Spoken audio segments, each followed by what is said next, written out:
ಸರ್ಕಾರ ನಡೆಸ್ತಾ ಇರುವಂತಹ ಜಾತಿ ಸಮೀಕ್ಷೆಯಲ್ಲಿ ಪದೇ ಪದೇ ಎಡವಟ್ಟುಗಳಾಗ್ತಾ ಇದೆ.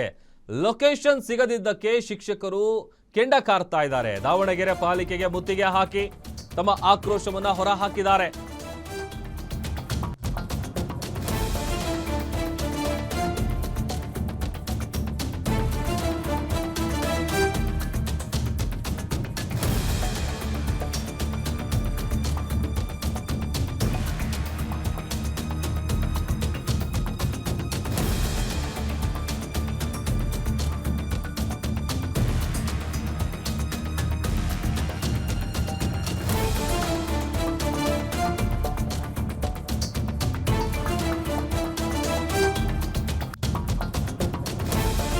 ರಾಜ್ಯ ಸರ್ಕಾರ ನಡೆಸ್ತಾ ಇರುವಂತಹ ಸಮೀಕ್ಷೆಯ ವಿಚಾರ ಒಂದಲ್ಲ ಒಂದು ರೀತಿಯಲ್ಲಿ ಎಡವಟ್ಟುಗಳಿಗೆ ಕಾರಣ ಆಗ್ತಾ ಇದೆ. ಮತ್ತೊಂದು ಕಡೆ ದಾವಣಗೆರೆಯಲ್ಲಿ ಪಾಲಿಕೆಗೆ ಮುತ್ತಿಗೆ ಹಾಕಿ ತಮ್ಮ ಆಕ್ರೋಶವನ್ನ ಹೊರಹಾಕಿದ್ದಾರೆ ಶಿಕ್ಷಕರು. ಜಾತಿ ಸಮೀಕ್ಷೆಯಲ್ಲಿ ಪದೇ ಪದೇ ಎಡವಟ್ಟಾಗ್ತಾ ಇದೆ. ಬೆಸ್ಕಾಂ ಸಿಬ್ಬಂದಿಗಳು ಮನೆಗೆ ಹೋಗಿ ಒಂದು ಸ್ಟಿಕ್ಕರ್ ಅಂಟಿಸಿ ಬಂದಿರ್ತಾರೆ, ಆ ಲೊಕೇಶನ್ ಸಿಗ್ತಾ ಇಲ್ಲ. ಈ ವಿಚಾರಕ್ಕಾಗಿ ಕೆಂಡವಾಗಿದ್ದಾರೆ ಶಿಕ್ಷಕರು. ಬೆಸ್ಕಾಂ ಸಿಬ್ಬಂದಿಗಳು ಮನೆ ತೋರಿಸಿದ್ರೆ ಮಾತ್ರ ನಾವು ಸಮೀಕ್ಷೆ ಮಾಡ್ತೀವಿ, ಇಲ್ಲ ಅಂತಂದ್ರೆ ಯಾವುದೇ ಕಾರಣಕ್ಕೂ ನಾವು ಸಮೀಕ್ಷೆ ಮಾಡೋದಿಲ್ಲ ಅಂತ ಶಿಕ್ಷಕರು ಪಟ್ಟು ಹಿಡಿದು ಕೂತಿದ್ದಾರೆ. ಬೇಕು ಅಂತ ಅಂದ್ರೆ ನೀವು ಸಾಮೂಹಿಕವಾಗಿ ಅಮಾನತು ಮಾಡಿ ಅಂತ ಕೂಡ ಹೇಳಿದ್ದಾರೆ.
ನೋಡಿ, ಒಂದ್ ಕಡೆ ಈಗ ಸಮೀಕ್ಷೆ ಕಾರ್ಯ ಬೇಗ ಮುಗಿಬೇಕು ಅಂತೇಳಿ ಸರ್ಕಾರ ರಜೆಯನ್ನು ಕೂಡ ಎಕ್ಸ್ಟೆಂಡ್ ಮಾಡಿ ಒಂದು ಡೆಡ್ಲೈನ್ ಅನ್ನ ಕೊಟ್ಟಿದೆ. ಆದಷ್ಟು ಬೇಗ ಸಮೀಕ್ಷೆ ಕಾರ್ಯ ಮುಗಿಬೇಕು ಅಂತ. ಬಟ್ ಆದರೆ ಒಂದಲ್ಲ ಒಂದು ವಿಚಾರವಾಗಿ ಎಡವಟ್ಟುಗಳಾಗ್ತಾ ಇದೆ.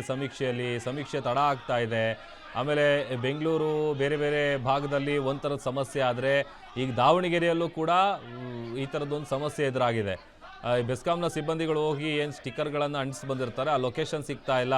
ಅವ್ರು ಬಂದು ನಮಗೆ ತೋರಿಸಿದ್ರೆ ಮಾತ್ರ ನಾವು ಸಮೀಕ್ಷೆ ಮಾಡ್ತೀವಿ, ಇಲ್ಲ ಅಂತಂದರೆ ಬಿಲ್ಕುಲ್ ಯಾವುದೇ ಕಾರಣಕ್ಕೂ ನಾವು ಸಮೀಕ್ಷೆ ಮಾಡೋದಿಲ್ಲ. ಮತ್ತೊಂದು ಕಡೆ ನೀವು ಬೇಕು ಅಂತ ಅಂದರೆ ನಮ್ಮನ್ನು ಸಾಮೂಹಿಕವಾಗಿ ಅಮಾನತು ಮಾಡ್ಕೊಳ್ಳಿ, ನಾವೇನು ತಲೆ ಕೆಡಿಸ್ಕೊಳ್ಳಲ್ಲ ಅಂತೆಲ್ಲ ಕೂಡ ತಮ್ಮ ಆಕ್ರೋಶವನ್ನು ಹೊರ ಹಾಕಿದ್ದಾರೆ. ತಹಶೀಲ್ದಾರ್ ಡಾಕ್ಟರ್ MBP ಅಶ್ವಥ್ ಜೊತೆ ಶಿಕ್ಷಕರು ವಾಗ್ವಾದ ಕೂಡ ನಡೆಸಿದ್ದಾರೆ. ಮತ್ತೊಂದು ಕಡೆ ಶಿಕ್ಷಕರನ್ನು ಸಮಾಧಾನ ಪಡಿಸುವಂಥ ಕೆಲಸವನ್ನು ಕೂಡ ನಗರಸಭೆಯ ಕಮಿಷನರ್ ರೇಣುಕಾ ಅವರು ಮಾಡಿದ್ದಾರೆ. ಮಲ್ಲಿಕ್ ನಮ್ಮ ಪ್ರತಿನಿಧಿ ಹೆಚ್ಚಿನ ಡೀಟೇಲ್ಸ್ ಅನ್ನ ಕೊಡ್ತಾರೆ. ಮಲ್ಲಿಕ್, ಒಂದ್ ಕಡೆ ಸರ್ಕಾರ ರಜೆಯನ್ನ ಎಕ್ಸ್ಟೆಂಡ್ ಮಾಡಿ ಸಮೀಕ್ಷೆ ಕಾರ್ಯ ಬೇಗ ಮುಗಿಬೇಕು ಅಂತ ಡೆಡ್ಲೈನ್ ಕೊಟ್ಟಿದೆ. ಬಟ್ ಒಂದಲ್ಲ ಒಂದು ಎಡವಟ್ಟುಗಳಾಗ್ತಾ ಇದೆ. ಈಗ ಅಲ್ಲಿ ಏನ್ ತೊಂದರೆ ಆಗ್ತಾ ಇದೆ, ಏನ್ ಮಾಹಿತಿ ಸಿಗ್ತಾ ಇದೆ ಮಲ್ಲಿಕ್? ಪ್ರಭು, ಏನಂತಂದ್ರೆ ಜಾತಿ ಸಮೀಕ್ಷೆ ವಿಚಾರಕ್ಕೆ ಸಂಬಂಧಪಟ್ಟಂತೆ ಪ್ರತಿನಿತ್ಯ ಕೂಡ ಒಂದು ಎಡವಟ್ಟು ಆಗ್ತಿರ್ತಕ್ಕಂಥ, ಒಂದು ಕಡೆಗೆ ಸಮೀಕ್ಷೆ ಮಾಡಕ್ಕೆ ಬಂದಿರತಕ್ಕಂತಹ ಶಿಕ್ಷಕರನ್ನ ಕೂಡು ಹಾಕುವುದು ಒಂದ್ ಕಡೆಗೆ ಆದ್ರೆ, ಇನ್ನೊಂದ್ ಕಡೆಗೆ ಏನು ಸಮೀಕ್ಷೆ ಮಾಡ್ಲಿಕ್ಕೆ ಪ್ರಾಮಾಣಿಕವಾಗಿ ಪ್ರಯತ್ನ ಮಾಡ್ತಕ್ಕಂತಹ ಶಿಕ್ಷಕರಿಗೆ ಸರಿಯಾದ ರೀತಿಯಾದ ಒಂದು ಲೊಕೇಶನ್ ನೀಡದೇ ಇರ್ತಕ್ಕಂಥದ್ದು. ಅಂದ್ರೆ ಇದೇ ರೀತಿಯಾದ ಒಂದು ಸಮಸ್ಯೆ ಏನಿದೆ ದಾವಣಗೆರೆಯಲ್ಲಿ ಆಗಿರ್ತಕ್ಕಂಥದ್ದು. ಅಂದ್ರೆ ದಾವಣಗೆರೆಯಲ್ಲಿ ಇರ್ತಕ್ಕಂತಹ ಬೆಸ್ಕಾಂ ಸಿಬ್ಬಂದಿ ಏನಿದೆ, ಸಿಬ್ಬಂದಿಗಳು ಮನೆ ಸಿಗದೇ ಇರುವ ಹಿನ್ನೆಲೆಯಲ್ಲಿ ಪ್ರತಿನಿತ್ಯ ಪರದಾಡುವಂತ ಒಂದು ಪರಿಸ್ಥಿತಿ ನಿರ್ಮಾಣ ಆಗಿದೆ. ಯಾಕಂತಂದ್ರೆ ಸರ್ಕಾರ ಒಂದು ಕಡೆಗೆ ಡೆಡ್ಲೈನ್ ಕೊಟ್ಬಿಟ್ಟಿದೆ, ಇಷ್ಟು ದಿನದೊಳಗೆ ಮುಗಿಸ್ಲೇಬೇಕು ಅಂತ ಅಂದ್ಬಿಟ್ಟು. ಆದ್ರೆ ಆ ಡೆಡ್ಲೈನ್ ಒಳಗಾಗಿ ಮುಗಿಸ್ಬೇಕಂತಂದ್ರೆ ಸರಿಯಾದ ಲೊಕೇಶನ್ ಬೇಕಾಗತ್ತೆ. ಆ ಲೊಕೇಶನ್ ಸಿಕ್ಕರೆ ಮಾತ್ರ ಸರಿಯಾದ ಒಂದು ಸಮೀಕ್ಷೆಯನ್ನು ಮಾಡ್ಬೇಕಾಗತ್ತೆ. ಆದ್ರೆ ಇಲ್ಲಿರ್ತಕ್ಕಂತಹ ಶಿಕ್ಷಕರಿಗೆ, ಸಮೀಕ್ಷೆ ಮಾಡುವಂತಹ ಶಿಕ್ಷಕರಿಗೆ ಸರಿಯಾದ ಲೊಕೇಶನ್ ಸಿಗ್ತಾ ಇಲ್ಲ. ಮತ್ತೆ UHID ಏನ್ ಮನೆಗಳ ಲೊಕೇಶನ್ ಇದೆ ಸರಿಯಾಗಿ ಇರದೇ ಇರ್ತಕ್ಕಂಥದ್ದು. ಅಂದ್ರೆ ಮುಂಚಿತವಾಗಿ ಬಂದ್ಬಿಟ್ಟು ಒಂದು ಸ್ಟಿಕ್ಕರ್ ನ ಅಂಟಿಸ್ಬಿಟ್ಟು ಅಲ್ಲಿ ಒಂದು ನಂಬರ್ನ ಹಾಕಿ ಹೋಗಿರ್ತಾರೆ. ಸೊ ಆ ಒಂದು ಲೊಕೇಶನ್ ಇದೆ ಸರಿಯಾಗಿ ಇರದೇ ಇರ್ತಕ್ಕಂಥದ್ದು. ಸೊ ಇದರಿಂದ ನಿತ್ಯ ಒಂದು ಪರದಾಡುವಂತ ಒಂದು ಪರಿಸ್ಥಿತಿ ಶಿಕ್ಷಕರಾಗಿರ್ತಕ್ಕಂಥದ್ದು. ಸೊ ಈ ಒಂದು ಹಿನ್ನೆಲೆಯಲ್ಲಿ ಏನು ಶಿಕ್ಷಕರೆಲ್ಲ ಏನಿದ್ದಾರೆ ಒಂದು ಮಹಾನಗರ ಪಾಲಿಕೆಗೆ ಬಂದು ಒಂದು ಪ್ರತಿಭಟನೆಯನ್ನ ಮಾಡ್ತಾರೆ. ಅಂದ್ರೆ ಸರಿಯಾದ ರೀತಿಯಾದ ಒಂದು ಲೊಕೇಶನ್ ಕೊಡಿ, ಇಲ್ಲ ಬೆಸ್ಕಾಂ ಸಿಬ್ಬಂದಿ ಏನಿದ್ರೆ ಅವ್ರನ್ನ ಕರ್ಕೊಂಡ್ ಬಂದ್ಬಿಟ್ಟು ಅವರೇ ಒಂದು ಲೊಕೇಶನ್ ತೋರಿಸಿ, ಆಗಿದ್ರೆ ಮಾತ್ರ ನಾವು ಒಂದು ಲೊಕೇಶನ್ ಏನೋ ಒಂದು ಸಮೀಕ್ಷೆ ಏನಿದೆ ಒಂದು ಸಮೀಕ್ಷೆಯನ್ನ ಮಾಡ್ತೀವಿ. ಅದ್ರ ಹೊರತಾಗಿ ನಾವು ಯಾವುದೇ ಕಾರಣಕ್ಕೂ ಕೂಡ ಸಮೀಕ್ಷೆ ಮಾಡಲ್ಲ.